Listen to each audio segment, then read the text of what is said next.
Bon dia a totes i a tots.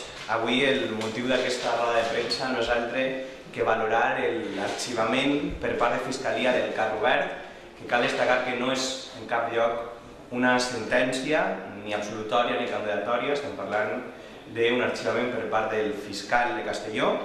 Ahir es va reunir l'executiva d'iniciativa i van posicionar el que nosaltres pensem que cal dir-ne. Però primer cal començar dient que què és el cas Robert, i nosaltres pensem, i ara ho diem avalats, no només per allò que nosaltres portem dient des del principi, no només allò que diuen els tècnics municipals, sinó també el que diu Fiscalia. El que estem parlant és d'un cas on hi ha un expedient de factures irregulars i factures falses cap a una empresa. Aquesta empresa és l'empresa Piaf, és una empresa que està vinculada a la trama Gürtel i per tant pensem que és un cas d'extrema gravetat. Recordem que la trama Gürtel és la trama que finançaria il·legalment al Partit Popular. També cal destacar que aquest expedient se signa el dia abans que el nou govern entre a l'Ajuntament de Vila-real. I malauradament en política les casualitats no existeixen, hi ha causalitats, que és diferent. I per tant nosaltres des d'iniciativa considerem que aquest arxivament ens deixa un sabor agridolç. Dolç per un costat perquè el fiscal ens dona la raó. El fiscal diu ben clar que aquest govern ha actuat bé, que no hem pagat allò que no s'havia fet, és a dir, que Vila-real és una de les primeres ciutats en no pagar el deute il·legítim. Això també serveix per a aquells partits que consideren que la campanya de compromís no devem, no paguem del deute il·legítim és utòpica o demagògica, que no és cert i que se pot fer. I per tant, animem a la resta de ciutats i després al futur govern de la Generalitat a que apliqui aquesta campanya i que no es pague absolutament res del deute il·legítim.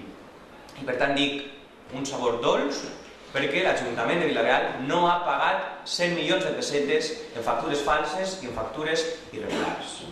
Per tant, tampoc entenem triomfalismes del Partit Popular quan el que hauríem de fer és callar i abaixar la cara. Bé, però també ens deixa un sabor agre. Agre perquè molta gent pot creure que això no ha servit absolutament per a res.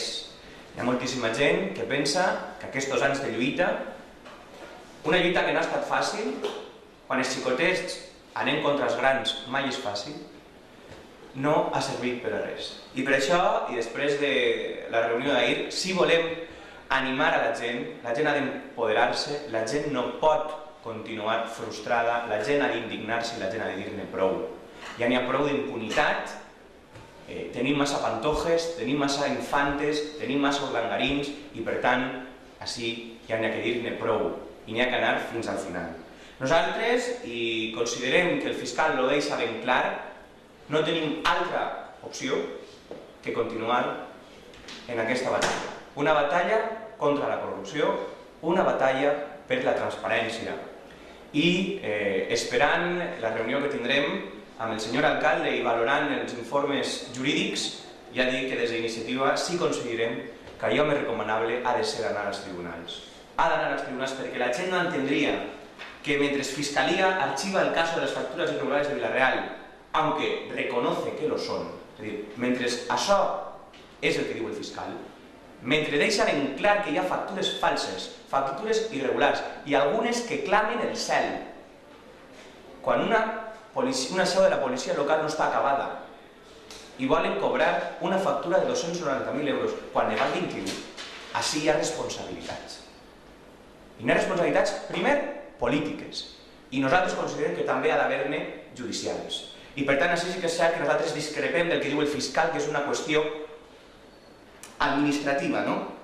El fiscal, la veritat és que diu que distinguir entre ilegalidades administrativas, aunque sean tan graves como para provocar la nulidad de pleno derecho, y trascendiendo el ámbito administrativo suponen comisión de delito. Nosaltres ahí no estem d'acord. Nosaltres considerem que cal anar enllà, que el fiscal no ha entrat al fons d'aquest cas. Recordem que el fiscal pertany al Ministeri Públic, que els fiscals en aquest país continuen posant els governs. I per tant, i acatant sempre el que diu la justícia, com no podia ser d'altra manera, sí considerem que com a mínim hem de tindre el dret al dubte. I dic, no només estem parlant de factures, i la pròpia sentència diu, como ejemplo de lo anterior, menciona una factura de 199.000 euros de fecha de 23 de octubre del 2007 por obras del Trinquet, la cual no era por servicios de mantenimiento, sino se trataba de una obra de inversión, por lo que se incumplían los requisitos legalmente establecidos.